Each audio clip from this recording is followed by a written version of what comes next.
What is going on, everybody? Welcome back to Phones and Drones. I have been super excited on the low to get my hands on the new Huawei Mate XS that they announced recently.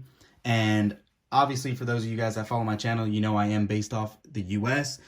It's been well documented. You guys know how the US government feels about Huawei, and definitely not to expect this stateside unless you import it or go about it some other measures. So, I was lucky enough to actually be able to get my hands on this. I want to go ahead and give you guys an unboxing of this. For those of you not familiar, I actually am a huge fan of foldable devices. You guys know I have the Samsung Z Flip, and I've been using also my Samsung Galaxy Fold for a long time. I am super excited to now try yet again another form factor with the Mate XS and its outward folding display. So for those of you not familiar with this, it does have that 8-inch outside folding display. It has a 2480 by 2200 pixel resolution. It does have a quad camera setup. Really, it's a triple camera setup, but you do have that TOF sensor as well. You have the Kirin 9900 chipset powering it. It is supposed to be very close to being on par with the Snapdragon 865. It is running Android 10 with Huawei Motion UI overlaying that. Now, this is the ASOP version of Android. We all know, again, how that is working with the US. They can't use Google Play services, which is really where the trouble arises. But I plan on really seeing how much I can get on here if you care to use the Google Play services or using Huawei's new services that they've come up with instead. You can see right on the front of the packaging, it's even telling you to push for the app gallery that Huawei's created. It's nowhere near as robust as the Play Store is for obvious reasons. But having said that, we'll see what it can do. There are a lot of workarounds to sideload apps. I'm hoping it's going to really not be a problem for me. I'm going to make this my daily driver for a while, but we'll see. So in addition to that, like I was saying, you are getting an OLED plastic screen on here, and surprisingly, the screen to body ratio is only 86.86%. It's not a higher, 90% resolution, or excuse me, screen to body ratio as some of the other devices are, but you are going to get a 6.6-inch front cover display and a 6.4-inch back cover display or rear cover display. So since there are since the way this folds, I should say, there's no need really to have extra cameras on the front like you do on the Galaxy Fold. You can use the main cameras on the back of this and you will get great resolution as you would from your rear cameras for your selfies and all that. You are getting 8 gigs of RAM, 512 gigs of storage, which is right on par with storage on the Fold. You are going to have nano memory, which is expandable up to 256 gigs. But again, it's their proprietary storage. It's not ideal.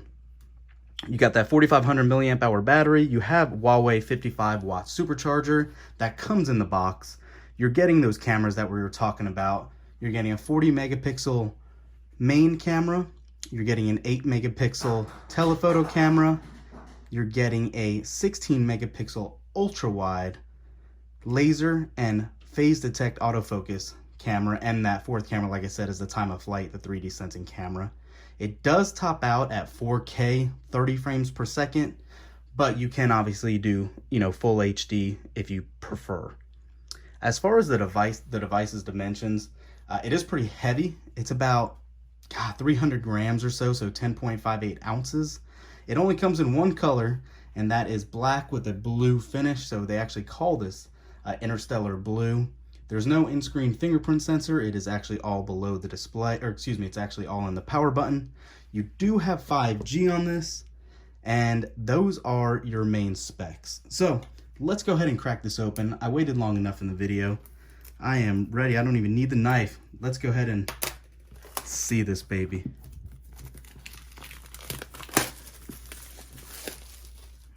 All right, so that packaging, like we said, you can kind of get a better look at it now without the plastic on it. Not too much. It's pretty bare.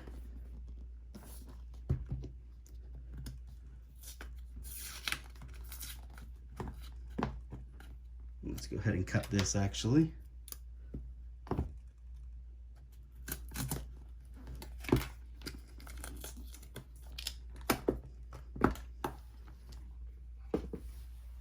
And there we go, right to see up front is the device unfolded. And you can see, similar to what Samsung did, they put a whole warning label on the front of this so you guys could see what not to do. Obviously, there's no water resistance or any of that, unfortunately, due to the folding nature. Again, another precautionary booklet here, or pamphlet telling you about it. Looks like we're going to have our pretty heavy packet actually for our reading materials, and probably I would imagine our case that's supposed to come in here. Let's take a look.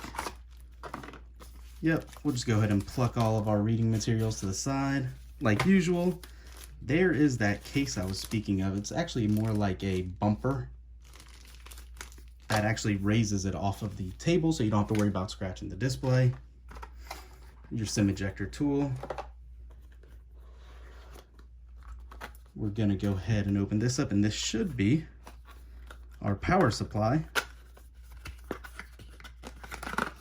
So again, not meant for United States. I have an adapter. Luckily, I'll have to plug this in to use this to its full potential.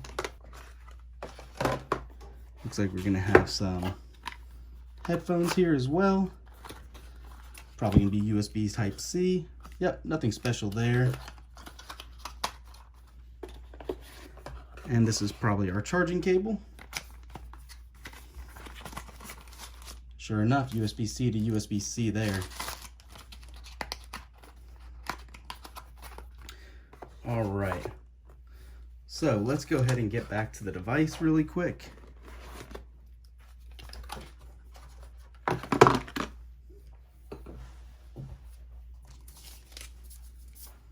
Push this off to the side.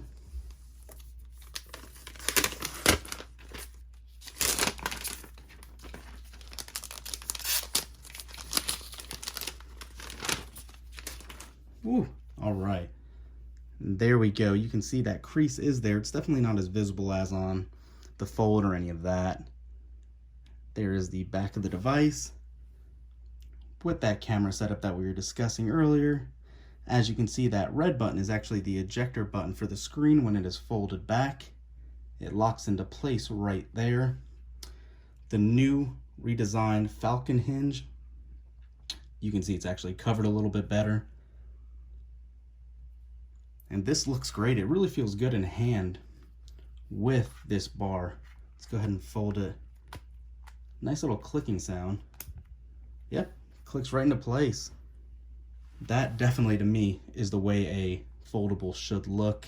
Almost it looks like it flushes pretty well with the back. There's no gap in there. And just look at the difference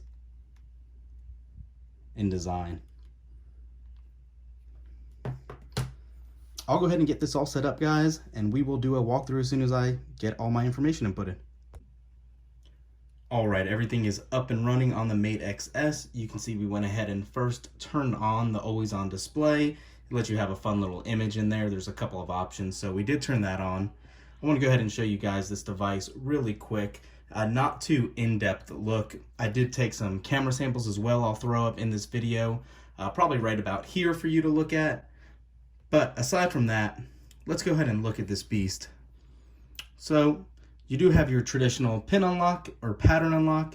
Your fingerprint sensor is actually in the power button, so if you want to just touch it, you will get it unlocked that way as well. You can see just how, I almost want to say, seamless and slim this profile is on this device. It looks really great. It is definitely heavy to hold in the hand. There's definitely no judgment against that. It's probably one of the heaviest phones I've used. But again, you got to compromise considering you get that extra real estate on the back from this little additional 6.6 inch display or 6.4 inch display. So right off the bat, let me go ahead and press the button and unfold it for you. And there is that gorgeous 8-inch full, basically square display. I have been able to basically hop online, seamlessly. The way it switches back and forth between tablet mode is very seamless. The animations are smooth. It looks really good. If you guys have had the Galaxy Fold, you'll know the screens basically operate in separate halves. So there's almost like a jelly effect scrolling. That does not exist on this. It is a single panel. It works and looks really great. The rotating, the gyroscope looks, works great on that behalf as well. I have had one issue, and it's not with Google services. Yes, I would love to have them on here. If you guys find a workaround, throw up a link in the descriptions and let me know, because the known ones have been patched. I cannot get Google Play working on here. I downloaded the app, I had the app, but Google Play services will not run for some reason. Let me know if you guys know. Message me. I'm very curious, guys. But aside from that, my one concern is even my launchers don't stick. Nova just acts a little weird. And even that can kind of be, you can look past that, but Gmail and some of those other core apps are just causing me somewhat of headaches. Now, can you do it without it? I'll find out and let you know. But my biggest random concern is how much EMUI wants to act like iOS, and you do not have an app drawer. On older versions, on 9 and even on 10, I believe on the Mate 30, you had an option in the home screen settings where you can actually add a dock and basically a menu, but they have nothing of that in here. Even in settings, when you go to home screen and wallpaper, the option is not there to add an app dock. Basically, you have to have everything on all of your screens. And those of you guys that watch my videos see I have a ton of apps, and it's just a pain to have to scroll through. Yes, you can make your folders and do all that, but I would rather not do that if I don't have to. I used the speakers a little bit to hear the sound quality, and they sound great. It gets super loud.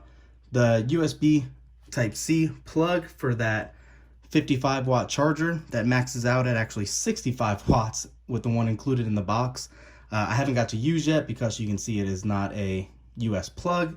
I do have an adapter I'll try to dig out this weekend and get a little bit of feedback on that for you guys as well.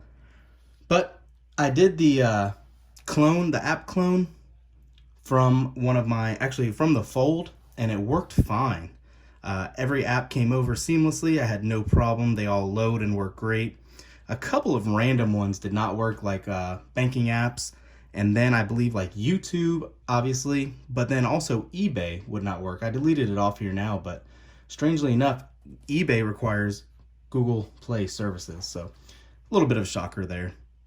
But aside from that, guys, that's really it for now. I'll be doing a lot more in-depth hands-on. You guys can see my main T-Mobile SIM card is in here. I don't have 5G in my area to know if that works or not, but keep that in mind. I will be doing as much research on that as I can, especially, like I said, these cameras that are just phenomenal, and this unique secondary camera you can have here as well. So that's it for now, guys. Huge thumbs up would be appreciated. Comment down below, subscribe to the channel, and we'll catch you in the next one. Peace.